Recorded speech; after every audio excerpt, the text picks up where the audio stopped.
निकाय चुनावों को लेकर तैयारियां विवादों में, जनप्रतिनिधि भी लापरवाही का हो रहे शिकार। पार्षद का नाम ही मतदाता सूची से हुआ गायब।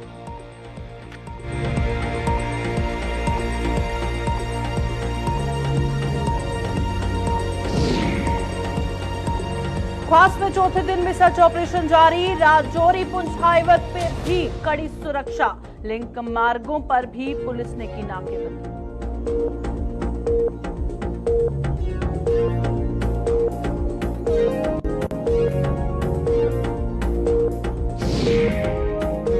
टन्ना नाले पर वैकल्पिक मार्ग नहीं हुआ तैयार। नेशनल हाईवे अथॉरिटी के फीसदी साबित हुए दावे। लोगों की परेशानियों में लगातार हो रहा इजाफा।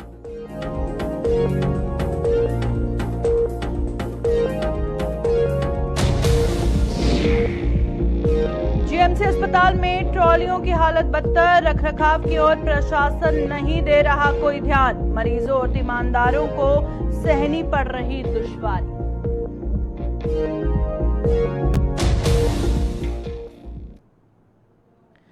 नमस्कार, जम्मू कश्मीर का ये बुलेटिन देख रहे हैं आप और मैं हूं प्रियंका गुप्ता आपके साथ। चलिए शुरुआत करते हैं खबरों की और सबसे पहले आपको बताएंगे स्थानीय निकाय चुनावों को लेकर चुनाव आयोग की ओर से तैयारियां शुरू तो कर दी गई हैं और इसी दौरान पिछले चुनावों के दौरान मतदाता सूचियों में हुई गलतियां भी अब सामने आने लगी हैं। आलम यह है कि आम लोगों के साथ साथ जनप्रतिनिधि भी अब अधिकारियों की लापरवाही का शिकार बन रहे हैं। मृत लोगों के नाम मतदाता सूचियों में शामिल होने के खुलासे के बाद अब एक और गड़बड़ी सामने आई है। जम्मू के वार्ड नंबर 24 की निर्दलीय पार्षद अनु बाली का नाम अपने ही वार्ड की मतदाता सूची से गायब हो गया है। क्या है पूरा मामला जानेंगे, पर फिलहाल आपको एक अहम खबर से रूबरू कर रहे हैं कि आम आवाम तो एक बात, दूसरा जो जनप्रतिनिधि है उनके साथ भी ये गड़बड़ियां हो रही हैं। और जहां पर स्थानीय निकाय चुनावों को लेकर चुनाव आयोग की तरफ से तैयारियां पूरी कर ली गई हैं, इसी दौरान जो मतदाता सूचियों में गलतियां हैं वो एक के बाद एक सामने आ रही हैं। और आपको ये जानकर हैरानी होगी कि अगर जनप्रतिनिधियों का ये हाल है तो आम लोगों का क्या होगा। अब जनप्रतिनिधि भी अधिकारियों की लापरवाही का शिकार बन रहे हैं। और सबसे ज्यादा हैरान कर देने वाली बात है कि जिन लोगों की मौत वाकया हुई है उनका नाम मतदाता सूचियों में शामिल है और जो हैं जिनका नाम होना चाहिए उनका गायब है। चलिए हमारे साथ हमारे संवाददाता अनिल इस खबर पर ज्वाइन कर चुके हैं। अनिल, बताइएगा, एक के बाद एक जो गड़बड़ी सामने आ रही है और सबसे बड़ी बात यह है कि अगर जनप्रतिनिधि का नाम ही सूची से गायब है तो आम लोगों का क्या होगा।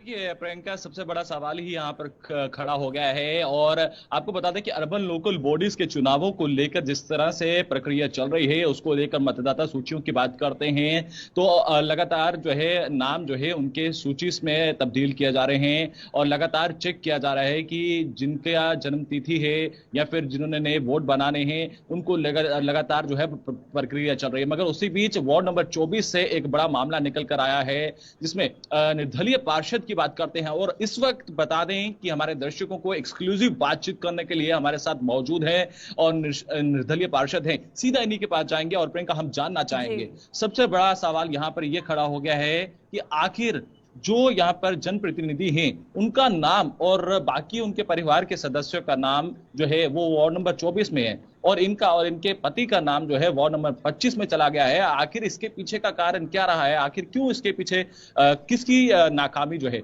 हमारे साथ पार्षद है, बातचीत करना आपका गुलिस्तान में एक्सक्लूसिव बातचीत करने के लिए बहुत बहुत शुक्रिया। Thank you so much. Ma'am, किस तरह से देखते हैं आप, ये आपके साथ कैसा हो गया है? आप जनप्रतिनिधि हैं, अगर आपके साथ ऐसा हुआ है आपके वार्ड में, आसपास में या फिर और ऐसी वार्डों में कितने सारे मामले होंगे? ये मेरी वार्ड का मामला नहीं है, ये पूरे जम्मू का ही मामला है। इन्होंने डिमार्केशन सही ढंग से की नहीं है। बीएलएस को के ऊपर नकेल नहीं किसी की प्रॉपर तरीके से काम किया जाए जिससे लोगों को आ रही है परेशानी आ रही है। ये मेरा ही नाम मेरी पूरी फैमिली इस वार्ड में, मेरे को मेरे हस्बैंड को 25वें वार्ड में कर दिया गया है। ये हमारे जेएमसी की बहुत बड़ी नाकामी है और हमारी जो भी मैं बता रही हूँ कि इससे लोगों को भी आ रही है परेशानी। मेरे को क्या, मैं अपना नाम करवा लूंगी ठीक, अब जो वोटिंग वाले दिन जो ये परेशानी आएगी लोगों को, उसका क्या? वोटों को, लोगों को तो ये भी पता नहीं चलेगा कि हमें कहाँ जाना है वोट देने। हमें 25 में देना है वोट, 24 में देना है कि 26 में देना है। और वो लोग बेचारे थक हार कर नाम ढूंढते रहेंगे, पता नहीं चलेगा उनको, वो वापस चल जाएंगे। नुकसान किसका होगा? हम हमारे प्रधानमंत्री जी कहते हैं कि एक वोटर को जागरूक होना चाहिए, लेकिन प्रशासन को भी तो अपना काम सही तरीके से करना चाहिए, तभी तो वोटर जागरूक होगा। वोटर तो आया वोट देने ना, उसका उसका नाम ही लिस्ट में गायब होगा तो कहाँ देगा वोट वो? आपको क्या लगता है? प्रॉब्लम की वजह से आपकी तस्वीरें वहां से साफ नहीं आ रही हैं, तो चलिए जहां पर हम आपको खबर से रूबरू करवा रहे हैं कि यहां पर जहां स्थानीय निकाय चुनावों को लेकर तैयारियां मुकम्मल हो चुकी हैं, वहीं पर एक के बाद एक गड़बड़ी जो है वो साफ तौर पर नजर आ रही है।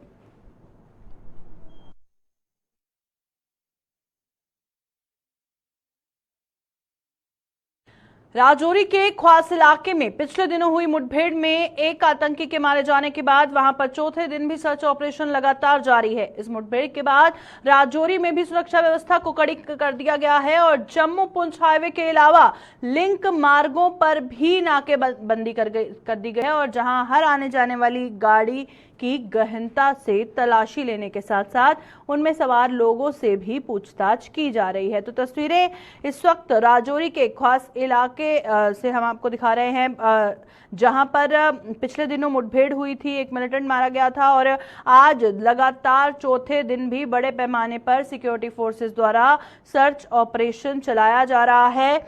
और अगर बात करें राजौरी की, ऑल ओवर सुरक्षा व्यवस्था कड़ी कर दी गई है, चप्पे चप्पे पर नजर रखी जा रही है। और जम्मू पुंछ हाईवे के अलावा अगर हम लिंक रोड्स की बात करें तो उधर भी नाकेबंदी कर दी गई है, हर आने जाने वाले की चेकिंग की जा रही है, गाड़ी की गहनता से चेकिंग हो रही है। तस्वीरें साफ तौर पर देख रहे हैं, आने जाने वाले पर जिस तरह से पूछताछ की जा रही है। चलिए रुक करते हैं, हमारे साथ हमारे संवाददाता जमशीद मलिक राजौरी से ज्वाइन कर चुके हैं। जमशीद, चौथा दिन है सर्च ऑपरेशन का, ग्राउंड पर क्या कुछ सूरत हाल देखने को मिल रहा है? बिल्कुल, जहां तक हम ग्राउंड की सूरत हाल देखें, जहां सर्च ऑपरेशन का चौथा दिन है, वहीं दूसरी तरफ राजौरी की हर आने जाने वाले रास्तों पर जम्मू कश्मीर पुलिस की तरफ से बड़े बड़े नाके देखने को मिल रहे हैं, जहां तमाम वाहनों की चेकिंग के साथ साथ लोगों के आइडेंटिटी कार्ड भी अब चेक किए जा रहे हैं। क्यों खास करके इन रास्तों पर जो ख्वास या कालाकोट या कोंडी की तरफ से आते हैं, इन रास्तों पे दिन से लेकर सुबह तक इस तरह के नाके हर जगह देखने को मिल रहे हैं। क्योंकि लगातार राजौरी के अंदर इनकाउंटर की बात जहां तक करें, 2 जून को भी एक इनकाउंटर होता है और अगस्त में भी एक इनकाउंटर होता है। इससे हम कह सकते हैं कि राजौरी के अंदर दोबारा मिलिटेंसी को एक्टिव करने की साजिशें जरूर की जा रही है। हालांकि एडीजीपी जम्मू मुकेश सिंह ने भी इस बात का एतराफ किया है कि राजौरी के अंदर 2 से 3 ग्रुप ऐसे हैं मिलिटेंटों के जो एक्टिव हैं। इसको देखते हुए यौम आजादी भी आ रही है नजदीक, उसको देखते हुए किसी तरह को खलना पड़े उससे पहले ही जम्मू कश्मीर पुलिस की तरफ से जगह जगह पर नाके लगाकर चेकिंग के साथ साथ लोगों के आइडेंटिटी कार्ड भी चेक किए जा रहे हैं। प्रियंका, चलिए बहुत बहुत शुक्रिया जमशीद हमारे साथ ज्वाइन करने के लिए। चौथे दिन ग्राउंड पर क्या कुछ सूरत हाल है मुठभेड़ के बाद, वो इस वक्त तस्वीरों में आप साफ तौर पर देख रहे हैं। सिक्योरिटी फोर्सेस द्वारा सर्च ऑपरेशन चलाया जा रहा है, हर आने जाने वाले की गहनता से चेकिंग हो रही है।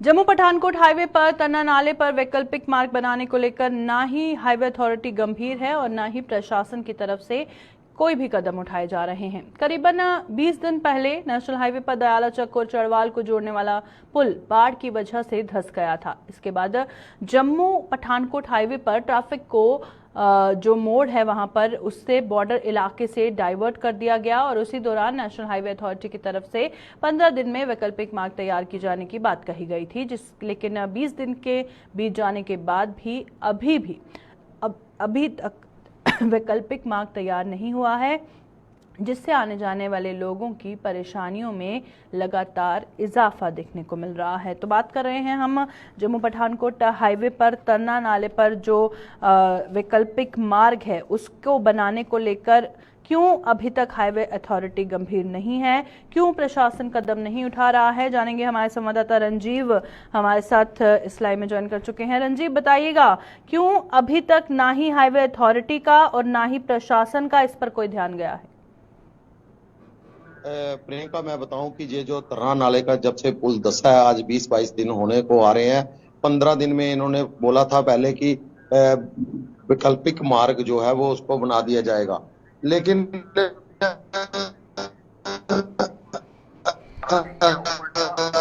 अभी 20-22 दिन हो गए वैकल्पिक मार्ग से पारा नहीं, उल्टा जो पैदल जाने के लिए लोगों को परेशानी है, लोग मजबूरी से बीच नाले के बीच से पानी को जान जोखिम में डालकर नाले को पार कर जा रहे हैं। लेकिन बात करूं, नेशनल हाईवे अथॉरिटी गंभीर नहीं है इस मसले को लेकर, क्योंकि और ना ही जो निर्माण कंपनी है उसकी तरफ से कोई खास कार्य किया जा रहा है। वैकल्पिक मार्ग बनाने को लेकर आज तीसरी बार लगातार कोशिशें जारी है। रात को मिट्टी डालते हैं, सुबह बारिश आती है और जो मिट्टी है वो बह जाती है। तो इसी तरह से ये काम सिलसिला पिछले 12-15 दिन से चल रहा है, लेकिन अभी तक कोई रास्ता नहीं बना है प्रियंका, जिसके कारण लोगों को काफी परेशानी उठानी पड़ रही है। लोगों की जो परेशानियां है वो दिन ब दिन बढ़ती जा रही हैं।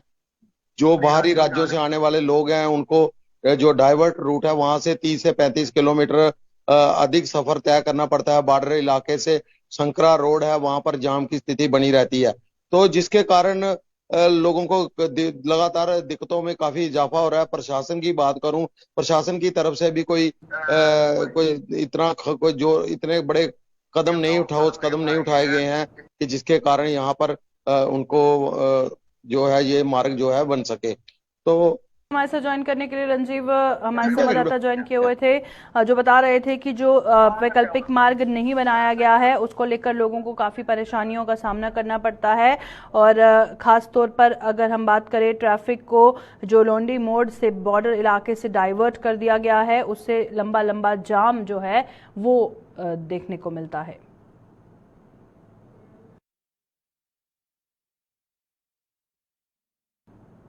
जम्मू के जीएमसी अस्पताल में मरीजों को ले जाने वाली ट्रॉलियों की हालत बद से बदतर हो चुकी है और इन ट्रॉलियों के लिए तीमानदारों से वसूली जाने वाली 200 रुपए की सिक्योरिटी भले ही अब नहीं वसूली जा रही हो, लेकिन इन ट्रॉलियों का रखरखाव करवाने के लिए जीएमसी प्रशासन कोई भी कदम नहीं उठा रहा है। जीएमसी प्रशासन की इस लापरवाही से मरीज और तीमानदार दोनों ही बेहद परेशान नजर आ रहे हैं। तो हालत इस वक्त आप देख सकते हैं, टूटी फूटी ट्रॉलियां नजर आ रही हैं जीएमसी अस्पताल में, और जाहिर तौर पर ट्रॉलियां नहीं होंगी तो आप अंदाजा लगा सकते हैं जो तीमानदार हैं, मरीज हैं, उनको कितनी परेशानी झेलनी पड़ती होगी। चलिए रुक करते हैं, हमारी संवाददाता जम्मू से शिल्पा शर्मा ज्वाइन कर चुकी हैं। शिल्पा, बताइएगा कि ट्रॉलियों की ये जो टूटी फूटी हालत हम देख रहे हैं, मरीज जब बीमार होता है किस तरह से उसे लेके जाया जाएगा अस्पताल के अंदर, एक जगह से दूसरी जगह जाना पड़ता है, तो ऐसे में मरीज की जो तकलीफ है उसको और बढ़ा देने का काम जीएमसी अस्पताल का प्रशासन कर रहा है। क्या अभी तक इस पर कोई ध्यान नहीं दिया गया?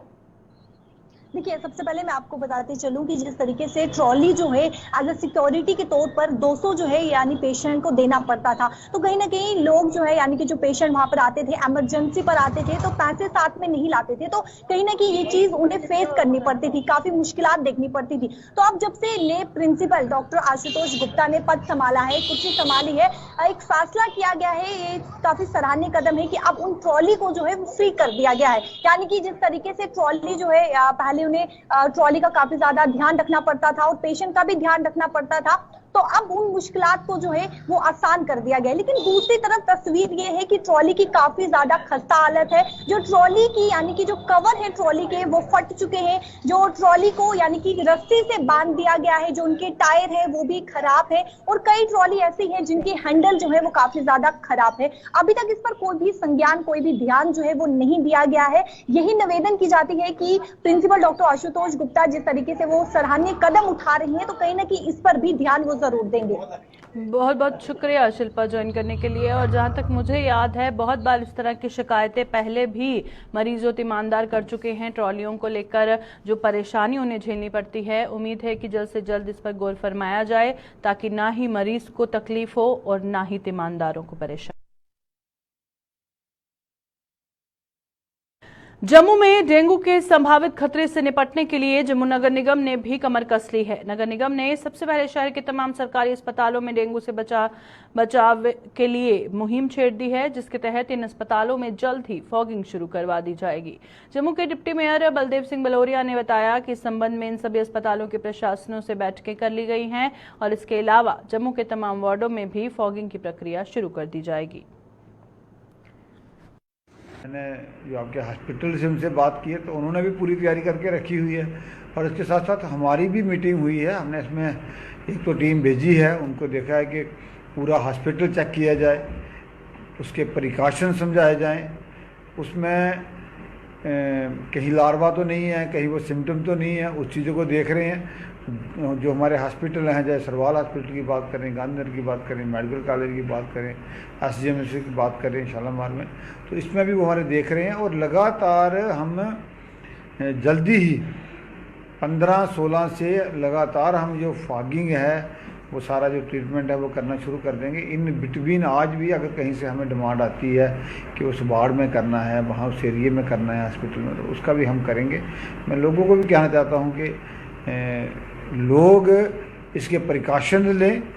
डेंगू को रोका जा सकता है अगर हम प्रिकॉशन लें। बिजली के बकाया बिल माफ करने और स्मार्ट मीटर लगने के विरोध में आलिसपुरा के गांव कोटली शाहदोल के लोगों की भूख हड़ताल पिछले 16 दिनों से जारी है। भूख हड़ताल पर बैठे लोगों का आरोप है कि आज इतने दिन बीतने के बाद भी प्रशासन की ओर से कोई भी उनकी सुध लेने नहीं आया और सरकार स्मार्ट मीटर लगाकर महंगाई के इस दौर में गरीब जनता पर अत्याचार कर रही है। उन्होंने चेतावनी दी है कि जब तक सरकार स्मार्ट मीटर लगाना बंद नहीं करती और उनके बकाया बिल माफ नहीं होते, उनकी भूख हड़ताल यूं ही जारी रहेगी।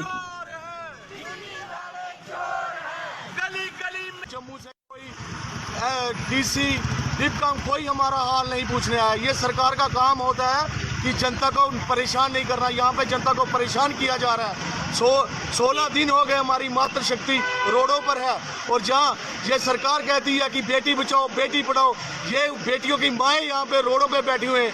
ये गरीब तबका यहाँ पे बैठा हुआ है, कोई सुनने वाला नहीं है। इसका जिम्मेवार कौन है? कौन है इसका जिम्मेवार? हम आज 16 दिन हो गए यहाँ सड़कों पर बैठे हुए हैं, लेकिन कोई हमारी सुध लेने। आप क्या मांग करते हैं? हमारी मांग यही है कि जो ये स्मार्ट मीटर्स लग रहे हैं ये नहीं लगने चाहिए।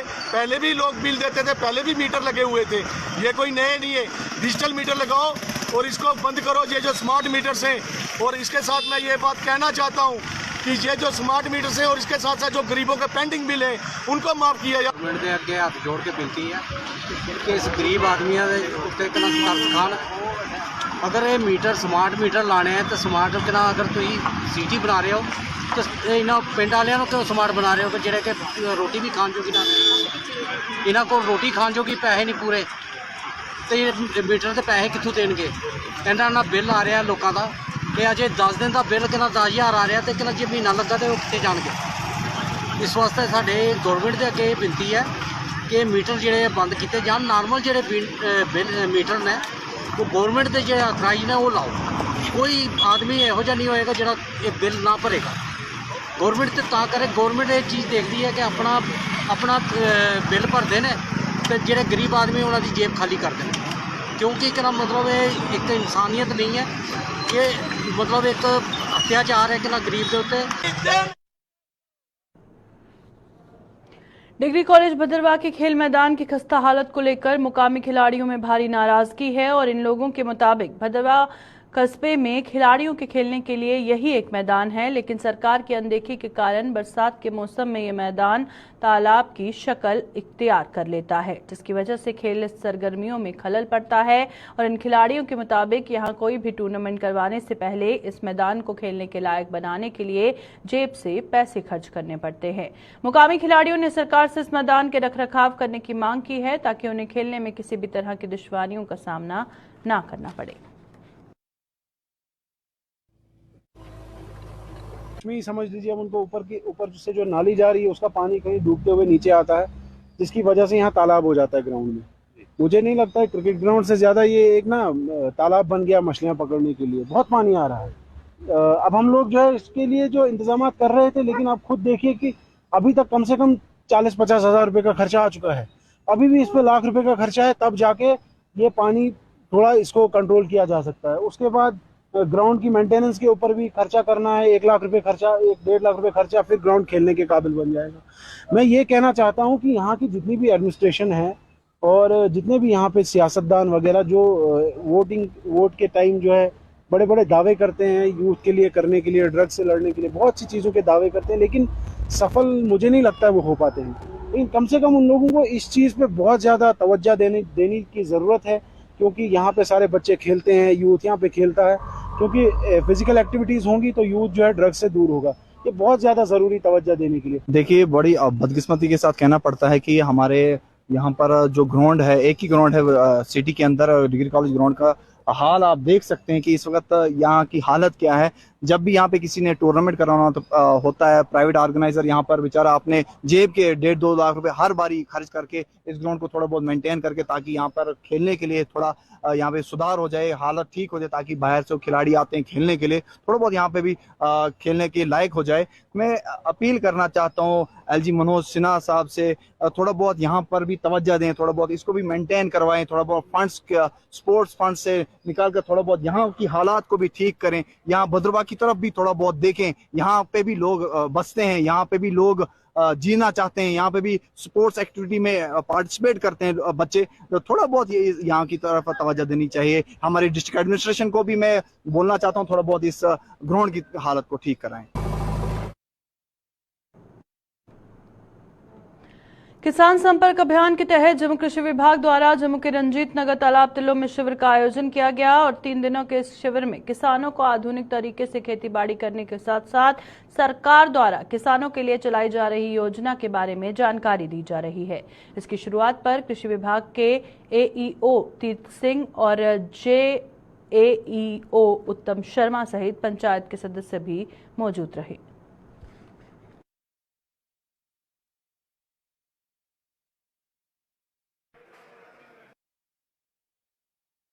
डिपार्टमेंट की तरफ से जो भी स्कीमें हैं किसानों को उनके बारे में बताया जा रहा है, क्योंकि जो हमारे HATP जो प्रोग्राम गवर्नमेंट की तरफ से आया है उसमें किसानों के लिए काफ़ी सब्सिडी है, स्कीमों के जो इसमें लोन भी दिया जा रहा है बैंक की तरफ से और किसानों को सब्सिडी भी दी जा रही है। उसके बारे में किसानों को इसके बारे में पूरे डिटेल में यहाँ पर बताया जा रहा है। 3 दिन का ये कैंप है और 3 दिन किसानों को जो डिपार्टमेंट की स्कीमें हैं उसके बारे में पूरा विवरण इसके बारे में बताया जाएगा और किसानों को इस पोर्टल के तहत जो हमारा दक्ष पोर्टल है उसमें इंटर किया जा रहा है और इसके तहत ही आगे के जो किसान है अपना जो भी काम जो भी स्कीम ले सकते हैं। इसके लिए डिपार्टमेंट एग्रीकल्चर डिपार्टमेंट जो किसानों के साथ शाना बशाना इनके साथ है। हर एक स्कीम से जिम्मेदारी किसानों ने दसा है, हर एक बीज वगैरह कुछ भी है आमदनी बढ़ाने के लिए बहुत अच्छा कैंप लगाया गया है। ये सारे से अच्छा बेहतर है। बहुत शुक्रिया करने इनका कि जो कैंप लाया, बहुत इनका धन्यवाद।